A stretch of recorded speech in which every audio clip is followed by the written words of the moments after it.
Danny Morales here with my colleague Frank Shala after day 3 of the Republican National Convention here in Cleveland, Ohio. The theme today was Make America First Again. Frank, you were in the Quicken Loans Arena today. What speaker, if anything, or what subjects stood out to you today? Well, a couple. I mean, you can't deny right off the bat the keynote speaker, Mike Pence, definitely was his opportunity to really get his face out there. You know, a lot of people really didn't know who he is. A majority of people, especially since he's gotten the VP nod.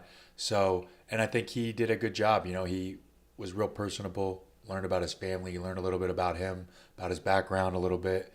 And I think that all the things we heard tonight sees why Trump picked him, because, you know, he's a little bit more conservative, you know, a little bit more even keeled. And he even made a joke as well that, you know, I was brought on to kind of even Trump's, you know, high demeanor. So I definitely think Pence's was obviously the number one. And I think it was a little nice. A lot of people like to see that he got to speak an extensive amount of time without having Donald Trump interrupt him or anything like that, which hadn't happened since he'd gotten the nomination. There was a large Florida contingency there, both in person and through video. We had Attorney General Pam Bondi open it up in terms of Florida people. Then eventually Rick Scott also spoke, and then Marco Rubio came in through videos. What was the perception in there from when the Florida people were speaking? Yeah, Scott and Bondi came on early, so I think crowd was warming up a little bit while they were coming on. Both endorsed Trump heavily. Rubio's was a video message, so that was a little bit different as well, a little shorter video message as well. But people were still know Marco Rubio, obviously, from the campaign. So I think they were happy at least to even hear him mention Trump's name a couple times in support as well. So, and I believe all three of I know specifically Bondi and Scott endorsed him. I believe Rubio also did. So that's all three of the Florida politicians that were there endorsed him in a big swing state such as Florida, our state of Florida. Yeah, and like you said, Florida is always a crucial state. Every election, it's always one that people are, both the Republican and Democratic Party are trying to battle because they think they have a legitimate chance to win. And definitely think that was obviously went into the consideration to bunch the three Florida people in one day. There was also a few other speakers. I know Newt Gingrich also spoke. Did anything stick out? Did it seem like today was a little bit more about the issues and a little bit less about Hillary Clinton, or did it go with the same narrative of the first 2 days? Yeah, I think Newt went into the issues a little bit more. I think Pence went in as well. You know, they were able to kind of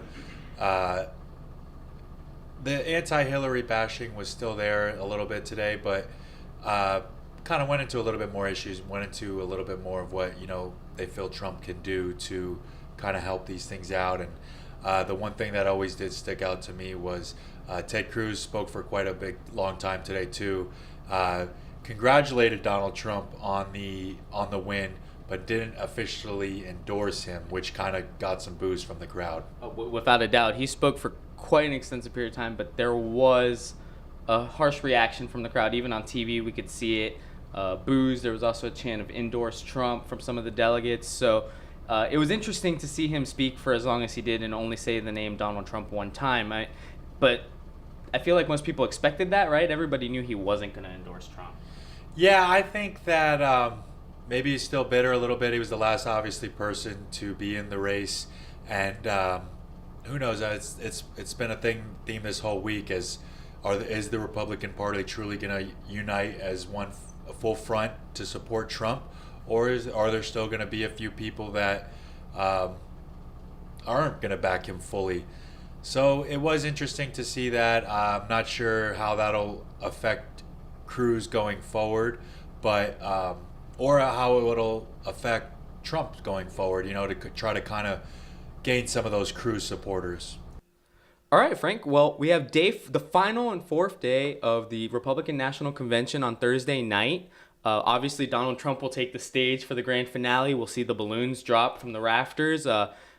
It should be a great day. It should be full of a lot of speakers, just like the past 3 days have. We'll see if the narrative shifts a little bit, less talking about Hillary Clinton and maybe more about the issues, or we could see more of the same. But without a doubt, the Valencia Voice will have coverage of that through social media, Facebook, Twitter, YouTube, as well as our voice, thevalenciavoice.com. From Cleveland, Ohio, this has been Danny Morales and Frank Shala reporting from the Republican National Convention.